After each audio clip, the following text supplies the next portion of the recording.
Every week when this open rolls, people in communities all across the country take time out of their busy lives and come to Matter of Fact to take part in conversations about the most important issues of our lives.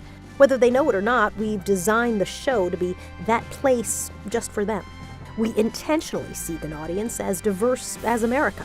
You can see it in our content and in our guests. You don't get there by simply wrapping yourself in the flag and standing up for a country that still has issues that we want to resolve. We also know that meaningful conversations are built on shared frameworks, so we spent a lot of time in the field to get a ground-level view of issues. We've traveled to the protests on the North Dakota plains over the Dakota Access Pipeline. We spent time in Flint, Michigan, to see firsthand the impact of the crisis created by the contamination of their water. We toured Gary, Indiana, to find out what residents think it'll take to bring their city back from economic starvation.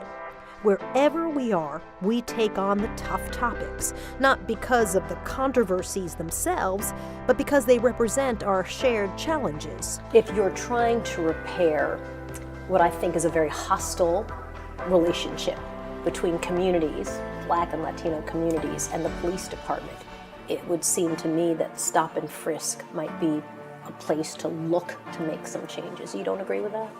I didn't say that we weren't going to make changes to it. As a young African American and as a millennial, I'm looking at this election during the primaries. I have to be honest, I wasn't going to vote because I didn't like either candidate. If this pipeline is built and it breaks, and it will break, may not be tomorrow and maybe 20 years from now. We've estimated it'll take about 10 minutes to get to our first water intake. We're talking with citizens about their lives, their struggles, their achievements, and the ways they want government to reflect their values and needs. Then we can take those realities and use them to direct our conversations with elected leaders, thought leaders, and emerging leaders.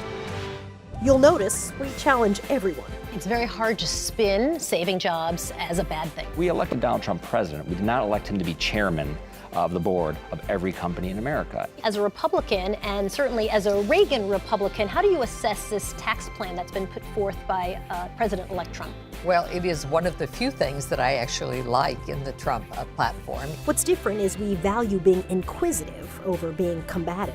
Do you think the Democrats are in crisis? It certainly feels that way. Not so much finger pointing, but hand wringing.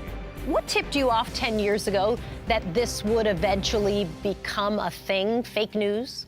We want our viewers, whether they're addicted to the fascinating world of politics or just recently drawn into it, to engage in the national dialogue about our future.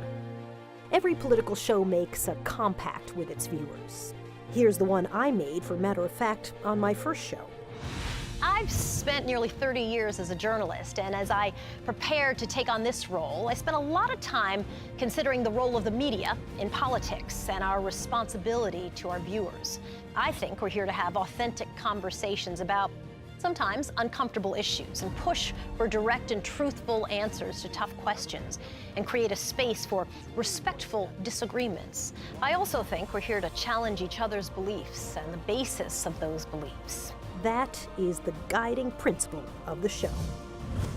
2017 holds great promise and a high level of anxiety. We're all wondering what's next for America. And in a world with so many uncertainties and what seems like so little agreement, people need a place to go where they can take it all in and sort it all out, fact by fact. I'm Soledad O'Brien. Join me here for Matter of Fact.